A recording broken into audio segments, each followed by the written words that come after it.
Tetum Budaya.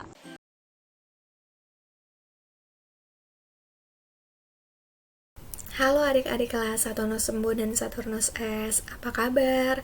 Semoga adik-adik dalam keadaan sehat dan tetap semangat ya untuk mengikuti kegiatan belajar di rumah. Hari ini KDB akan menyampaikan materi pendidikan Pancasila dan Kewarganegaraan tentang keteraturan sosial. Nah, kira-kira apa ya keteraturan sosial? Disimak ya baik-baik penjelasan dari KDB. Pertama-tama, KDB akan menjelaskan terlebih dahulu kepada adik-adik tentang pengertian keteraturan sosial menurut Kamus Besar Bahasa Indonesia, di mana keteraturan adalah kesamaan keadaan, kegiatan, atau proses yang terjadi beberapa kali atau lebih. Jadi, kalau misalnya adik-adik memiliki kegiatan atau aktivitas yang dilakukan selama beberapa kali atau lebih dari satu kali, itu sudah bisa disebut sebagai sebuah keteraturan. Nah, kegiatan yang adik lakukan selama berulang kali itu adalah hasil dari perbuatan yang mengatur. Nah, siapa kak yang mengatur? Yang mengatur itu bisa kakak di sekolah, bisa orang tua di rumah, atau bisa lembaga instansi pemerintahan. Nah, keteraturan erat kaitannya dengan kita atau dengan kehidupan kita sehari-hari, di mana kita adalah makhluk sosial. Selain kita makhluk sosial, berarti kita butuh yang namanya keteraturan sosial. Nah, keteraturan sosial itu identik dengan kondisi sosial yang stabil, hubungan antar individu atau masyarakatnya yang bersifat harmonis. Kondisi stabil ini tercermin dengan adanya pola perilaku sosial yang selaras dengan nilai dan norma yang berlaku.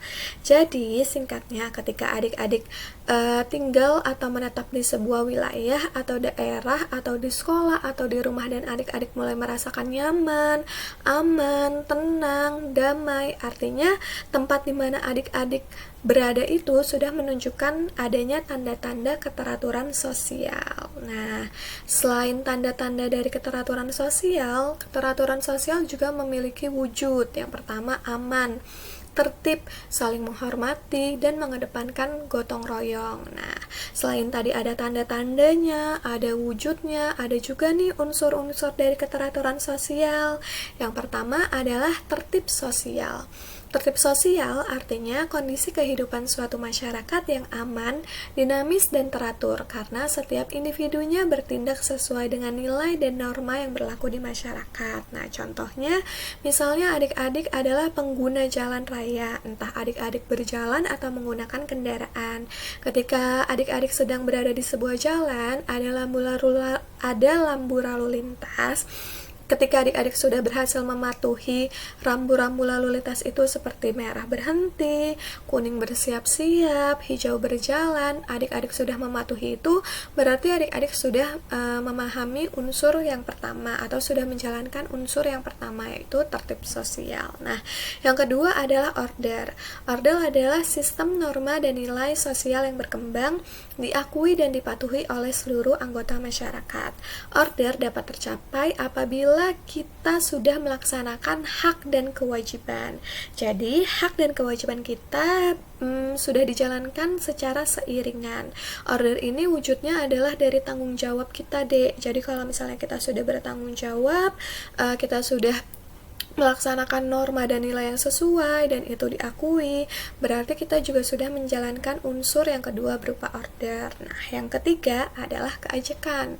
Keajekan adalah kondisi yang berkaitan erat dengan keteraturan sosial, di mana kondisi ini berlangsung tetap serta berkelanjutan dalam kurun waktu tertentu.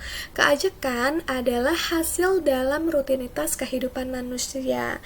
Contohnya dalam lembaga pendidikan, untuk setiap peserta didik yang datang diwajibkan untuk datang pagi dan membawa alat-alat dari perlengkapan sekolahnya. Atau petani yang tiap hari harus berkebun ke sawah, pasti petani juga harus membawa-bawa alat untuk kebutuhan pertaniannya seperti cangkul atau yang lain-lain. Nah, yang terakhir adalah pola. Pola merupakan segala colak hubungan sosial yang tetap dalam kehidupan masyarakat. Contoh dari pola ini adalah ketika adik-adik berangkat ke sekolah, ketemu kakak di sekolah Tetum Budaya, maka adik-adik akan bersalaman sama kakak. Nah, Hal ini juga berlaku ketika adik-adik di luar sekolah, misalnya adik ketemu KDB di mall atau di tempat pariwisata. Nah, adik-adik salaman sama KDB, berarti adik-adik juga sudah melaksanakan unsur sosial yang keempat, yaitu pola. Dan selain ada unsur-unsurnya, ternyata syarat keteraturan sosial juga memiliki syarat. Yang pertama, adanya kesadaran warga masyarakat tentang pentingnya menciptakan keteraturan. Yang kedua, adanya nilai dan norma yang sesuai dengan kebutuhan masyarakat. Dan yang ketiga adalah adanya aparat penegak hukum yang adil dan konsisten dalam menjalankan tugas dan wewenangnya. Selain itu, KDB juga masih memiliki satu materi lagi. Jadi, tadi kan keteraturan sosial adalah pola yang sifatnya mengulang ya, Dek. Saat ini di tengah wabah coronavirus, kita juga akan memasuki bulan Ramadan, dimana biasanya kalau bulan Ramadan itu kita memiliki pola-polanya tersendiri. Misal kita melakukan sholat tarawih, atau nanti 10 malam terakhir di bulan Ramadan kita melakukan iktikaf, atau yang paling sering nih dilakukan sama adik-adik, melakukan ngabuburit untuk menunggu azan maghrib, entah jalan-jalan atau beli snack untuk berbuka puasa. Tapi sayangnya untuk Ramadan tahun ini kita memiliki pola yang berbeda, di mana untuk kegiatan aktivitas di luar rumah itu harus dikurangi. Tarawih di rumah, iktikaf juga ditiadakan, untuk ngabuburit juga dilarang karena untuk mencegah penyebaran dari virus corona ini. Nah, kira-kira Ramadan tahun ini bisa disebut sebagai keteraturan sosial dari Ramadan sebelumnya, atau Ramadan tahun ini adalah keteraturan sosial yang tidak akan terulang di Ramadan berikutnya. Nah, KDB minta pendapat dari adik-adik ya terkait dengan hal ini. Nantinya KDB tunggu jawaban adik-adik saat Zoom meeting. Nah, selain tugas ini, KDB juga punya satu tugas lagi. Yang terakhir adalah keteraturan apa saja yang sudah adik lakukan di rumah. Jadi, setelah adik-adik mengetahui tanda, terus wujud, terus unsur, dan syarat keteraturan, KDB minta adik-adik menuliskan kira-kira keteraturan apa saja nih yang udah adik lakukan di rumah selama kegiatan belajar dari rumah. KDB tunggu ya untuk tugasnya, nanti adik-adik bisa tulis di kertas dan diupload di Edmodo. Nanti kita akan diskusikan terkait dengan jawaban adik-adik.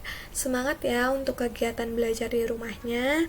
Jangan lupa untuk tetap menerapkan pola hidup bersih dan sehat. Dadah!